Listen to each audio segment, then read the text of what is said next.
uma queda considerável no que diz respeito a departamento médicos. Lesões de jogadores. Jogador do Cruzeiro não lesiona mais, Guilherme. Por que você acha que isso acontece? Porque no ano de 2022, o Cruzeiro teve 51 lesões. Cara, 51 lesões é muita coisa.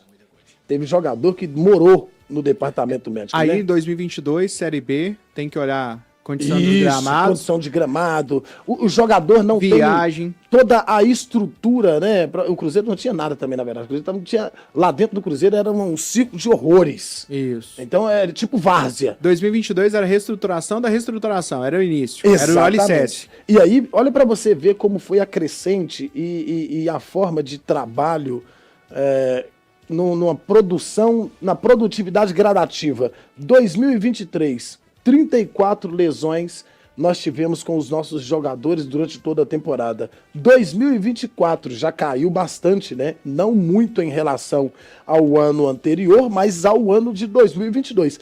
32 lesões foram computadas. E 2025, 21 lesões os jogadores do Cruzeiro sofreram. É bem verdade que não estamos ainda no último dia do mês, mas nós já estamos para lá do final da temporada. Em outro momento, a temporada nessa data já tinha terminado. Agora a temporada só existe para os 4 times que estão disputando semifinal. O resto tá tudo de férias. O resto tá todo mundo de férias. Tem o Flamengo que disputa um torneio internacional, e aí nós estamos falando de 5 times brasileiros jogando. O Cruzeiro esse ano teve mais jogos do que em 2024. Se for olhar em quantidade de números, teve menos lesões. Isso vem muito do trabalho do Departamento de Fisiologia do Cruzeiro, que identifica e antecipa a informação, e muito da inteligência do nosso treinador, que mais uma vez tem que ser ressaltado. Ah, mas por que entrou com o Wallace? Por que colocou... Gente, o cara sabe o que está acontecendo. É esse que é o ponto que a gente tem que entender. Isso não é cerveja, tá, gente? É a latinha do Boni. É isso que a gente tem que entender, que a estrutura que o Cruzeiro tem para enfrentar esse ano e o próximo é extremamente melhor do que o que a gente viveu. E eu falo de inteligência. Se a gente for pensar em projeto de longo prazo, qual que é o outro time no Brasil que tem um histórico de treinador de maior tempo? Palmeiras. Quantos títulos os caras fizeram? Um monte. Eu já até perdi a conta, tá? Ganhou tudo. E aí você vai ver o histórico. O time se manteve o esqueleto. Eles perderam 1, 2 jogadores pontuais. E mesmo assim são jogadores que eles liberaram no mercado. Ninguém foi lá e conseguiu contratar alguém e falou assim... Tirando o Estevão, que eu acho que já era uma pessoa que estava para sair. E o Hendrick, né? Que também foi... Mas o Hendrick foi contratado na base. Eu não vejo o histórico no Palmeiras de um jogador que era titular que foi contratado por qualquer outro motivo que seja. Não vejo. Uhum. E aí, se a gente for pensar, o esqueleto do time foi mantido durante 5 anos, o treinador foi mantido, juntamente com a comissão técnica. Os caras disputaram praticamente todos os títulos nos últimos 5 anos. O Palmeiras esteve, de fato, inserido nas grandes conquistas por causa da longevidade do seu treinador e projeto a longo prazo. Quem quer ganhar não manda técnico embora, gente. Quem quer ganhar não manda técnico embora, por isso que eu sou muito contra, mas é muito contra troca de treinadores, e quem me acompanha aqui há mais tempo sabe muito bem disso. Quando começam, esse técnico é burro, esse técnico tem que ir embora. Eu acho que, antes de eu falar isso, eu tenho que me capacitar, mas eu não vou entrar nesse mérito. Hoje eu não sou comentarista. A Pri Cruzeirista, inclusive, não é justificando, mas ela está nos fazendo entender o superchat dela. Rafa, me referi ao que estão falando do Jardim, Gabigol, uniforme vazado e blá blá blá. É porque, gente, o torcedor do Cruzeiro já era para estar maturado com essas coisas, né, Ana?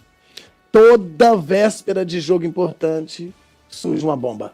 Sim, a respeito do uniforme, não precisa nem falar nada, né? Toda vez a mesma coisa. Seja de treino, camisa 1, camisa 2, enfim, isso daí a gente já até acostumou, né?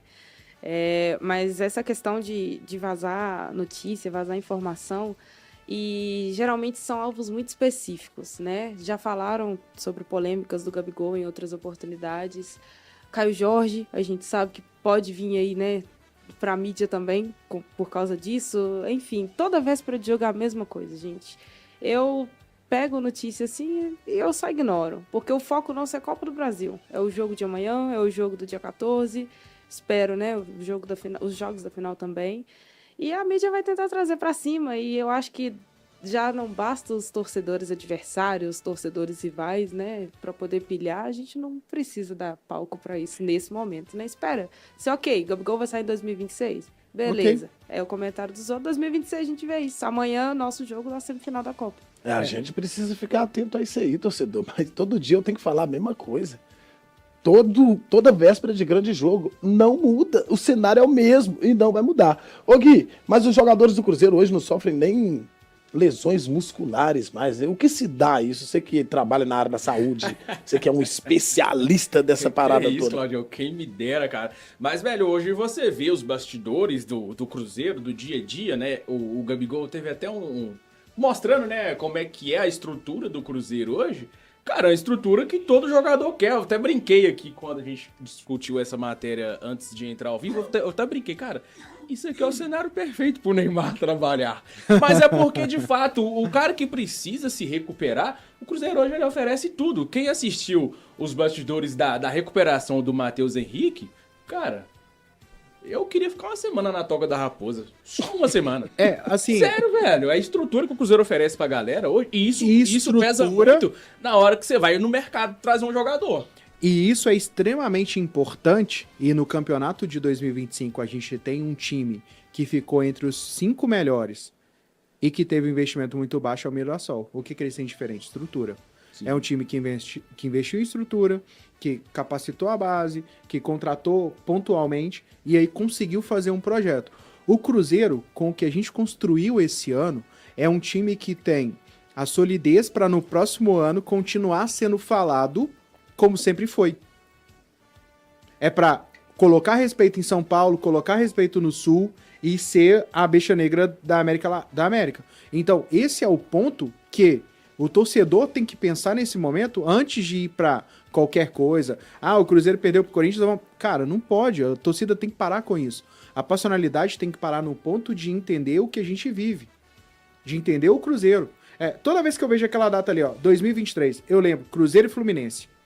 Eu tava lá e você tava lá. Pra mim, foi naquele jogo ali que foi a mudada de história do Cruzeiro. E o meu sonho é que a final da Copa do Brasil esse ano seja Cruzeiro e Fluminense. A passionalidade tem que parar na racionalidade. Concordo. Porque às vezes eu vou falar com você, parece um bando de asno.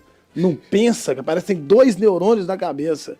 Porque qualquer pilha desgastada que joga... Chegou um ponto do apresentador, do setorista, do Atlético, trazer a notícia do Cruzeiro. Pra poder desestabilizar. Assim, tipo, no ao vivo, mano. Foi feio pra caramba. Vou falar seu nome não, careca, mas você sabe que é Já falaram no chat aí, quem quiser pesquisa. Tá de sacanagem comigo, cara. Não